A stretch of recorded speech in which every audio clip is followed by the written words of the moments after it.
Assalamualaikum. Waalaikumsalam. Baik anak-anak, gimana kabarnya? Baik. Kayaknya Emilia seger banget ya hari ini ya. Oke. Baik, sebelum ibu mulai, ibu ucapkan salam. Assalamualaikum warahmatullahi wabarakatuh. Waalaikumsalam warahmatullahi wabarakatuh. Oke, alhamdulillahirrahmanirrahim ya. Hari ini kita bertemu lagi dengan Ibu Rani. Nah, sebelumnya Ibu ingin tahu kabar kalian dulu nih satu persatu ya. Nadia di belakang, kabarnya gimana hari ini? Alhamdulillah baik, Bu. Baik, alhamdulillah. Tadi pagi ada jam? Ada, Bu. Ada. Oke, baiklah. Jadi hari ini Ibu masuk kelas ini ya, kelas berapa ya? Kelas 11, 11 sampai S2. Jadi Ibu ingin membagikan AUM. Nah, sebelumnya anak-anak ada yang tahu nggak AUM itu apa sih? Belum tahu. Belum ada yang tahu ya AUM itu apa. Jadi mungkin Ibu bisa membantu menjelaskan AUM itu apa. Jadi AUM itu sendiri itu singkatan dari alat ungkap masalah. Jadi tujuannya ini adalah dia untuk memberikan gambaran mengenai permasalahan individunya itu secara umum. Jadi apa aja sih permasalahan secara umum yang ada dialami gitu oleh siswanya. Nah, jadi nantinya ibu sebagai guru BK itu mengetahui permasalahan yang mungkin dihadapi oleh siswanya. Dapat dipahami? Iya. Oke. Jadi ini ada soalnya, ini AUM-nya, alat ungkap masalahnya, dan ini ada lembar jawaban ya. Dan untuk cara pekerjaannya sendiri nanti akan dijelaskan. Lebih dahulu Ibu akan membagikan ya mungkin ya AUM-nya. Kalau dia bisa bantu teman-teman dijelaskan.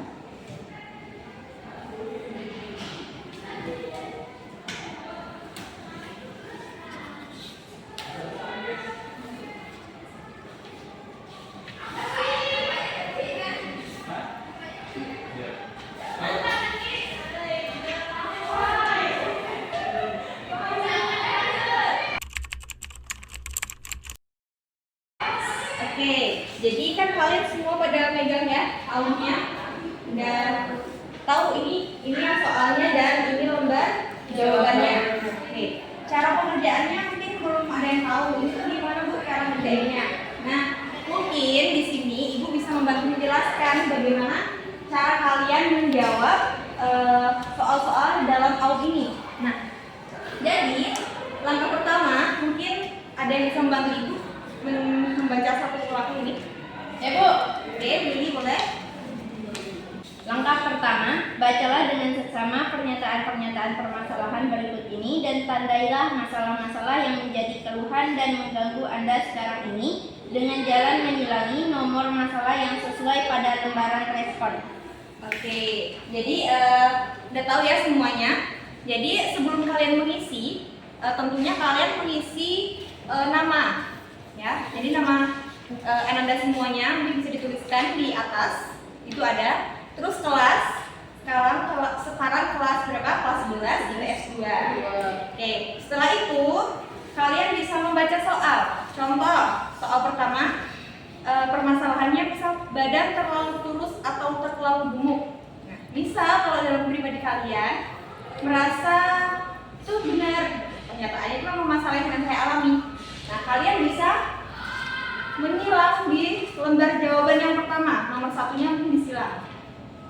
Tapi misalnya apabila permasalahan itu tidak sesuai, Anda semua bisa melewatinya. Jadi lanjut ke soal berikutnya. Jadi nggak wajib semuanya diisi. Jadi sesuai dengan permasalahan Anda alami sekarang ini aja. Oke. Dan perlu diingat Anda sekalian bahwasannya dalam pengisian AUM ini Anda diharapkan untuk mengisi benar-benar dengan kondisi Anda sendiri, permasalahan sendiri. Jadi tidak misalnya melihat temannya yang satu disilang, aku juga ikutan disilang deh gitu. tapi ternyata itu permasalahan yang sedang dialami. Oke? Bisa dimengerti? Bisa. Dan perlu diingatkan juga bahwasanya dalam tulisan Aum ini tidak boleh melihat satu sama lain, jadi ini cukup rahasia untuk Anda sekalian kerjakan sendiri. Oke? Mungkin ada pertanyaan? Ada, boleh? Anda Nadia? Ini langkah kedua, langkah ketiga itu juga diisi, Bu.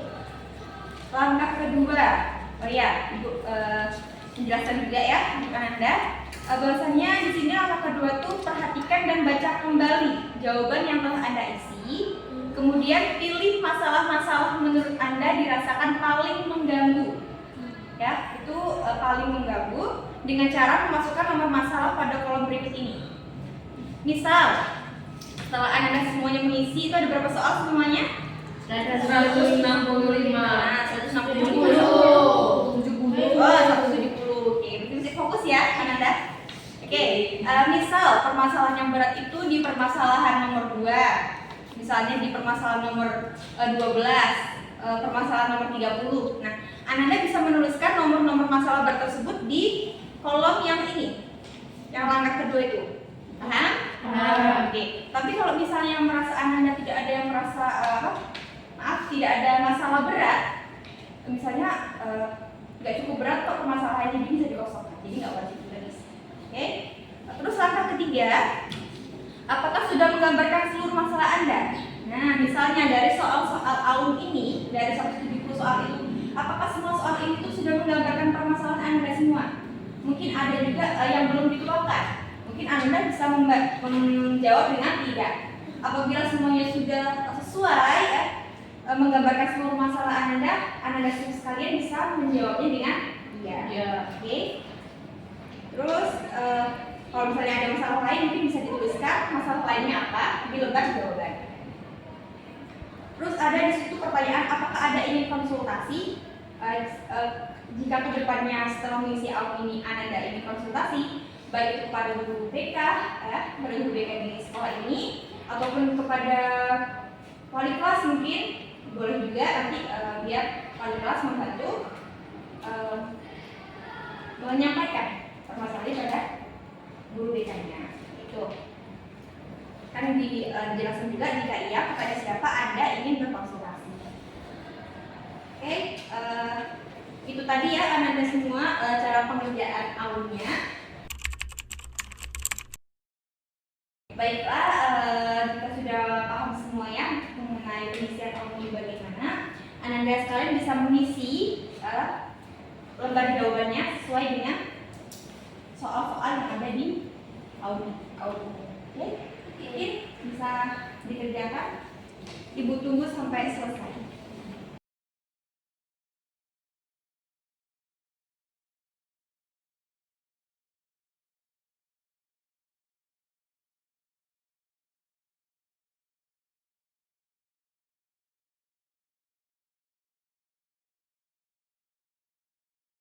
Baik anak-anak, jadi sudah selesai ya misi Aum hari ini. Mungkin tadi Ibu udah jelasin ya tadi kegunaannya itu untuk apa. Jadi untuk sebagai gambaran, jadi gambaran apa permasalahan yang sedang dialami oleh peserta didik Ibu, khususnya di kelas ini. Mungkin nantinya hasil dari lembar jawaban nanti akan Ibu olah ya, mungkin bisa secara manual ataupun dengan komputer. Oke. Ada yang ditanyakan? Sekian. Enggak ada? Oh, ada, mungkin boleh. Bu, kita isi Aum ini untuk apa, Bu? Untuk apa? Iya. Oke. Jadi kegunaannya ini mungkin kalian tadi bertanya juga ya. Mungkin tadi belum sempat menjelaskan kegunaannya ini Aum itu apa. Jadi setelah Ibu mengetahui apa permasalahan yang mungkin anak Ibu alami, mungkin nantinya Ibu akan sebagai guru BK khususnya di sekolah ini bisa memberikan layanan sesuai dengan analisis kebutuhan anak-anak siswa ini gitu ya, anak di sekolah ini.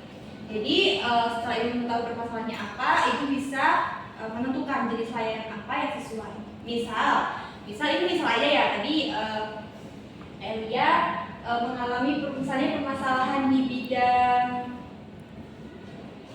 hubungan sosial. Ini misal ya, Anda ya, mungkin mungkin nanti ibu bisa bertanya pada Elia, melakukan konseling gitu pada Elia. Jadi ini intinya untuk menentukan jenis layanan yang mungkin bisa dilakukan sebagai ibu ini sebagai ibu BK, agar layanan yang diberikan itu sesuai ya, tentunya tidak hanya sekedar pemberian layanan tapi tidak sesuai dengan kebutuhan anak sendiri. Seperti itu. Baik, paham ya? Terima kasih. Sama-sama. Oke, mungkin sekian ya kegiatan kita hari ini. Ibu ucapkan terima kasih kepada anak-anak ini sekalian telah meluangkan waktunya juga mengisi AU umum hari ini. Jika tidak ada pertanyaan lagi, ibu akhiri di sini. Ibu ucapkan wassalamualaikum warahmatullahi wabarakatuh. Waalaikumsalam warahmatullahi wabarakatuh.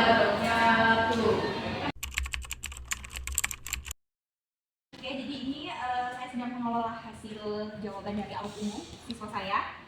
Nah, jadi ini hasil datanya sudah saya masukkan ke Excel ya. Ini yang pertama mungkin dari lembar nah, ini yang pertama hasil pengolahan AU umum yang format individunya. Itu ada kode siswanya, kemudian ada NIS, jenis kelamin, kelas, tanggal pengadministrasian umum. Jadi kemarin itu kan sudah dilaksanakan, mungkin tanggalnya kemarin tanggal berapa sudah ada, nanti bisa saya isikan. Selanjutnya di sini itu ada keterangan mengenai bidang dan frekuensi masalah, ya itu ada 9 ya. Yang pertama itu ada JDK, merupakan masalah jasmani dan kesehatan. Kemudian ini poinnya sendiri ada 20. Kemudian ada DPI, itu sendiri diri pribadi, poinnya itu ada 15. Kemudian ada HSO atau hubungan sosial, mengenai permasalahan hubungan sosial, itu poinnya 25. Kemudian ada EDK, itu ada masalah ekonomi dan keuangan, itu poinnya 10. Kemudian ada KDP, nah KDP ini karir dan pekerjaan, itu poinnya 5. Masalah selanjutnya itu ada PDT atau yang dikenal dengan pendidikan dan pelajaran, masalah tentang itu. Selanjutnya ada ANM, itu permasalahan tentang agama dan moral, itu poinnya ada 15. Selanjutnya ada KHK, itu tentang keadaan dan hubungan dalam keluarga.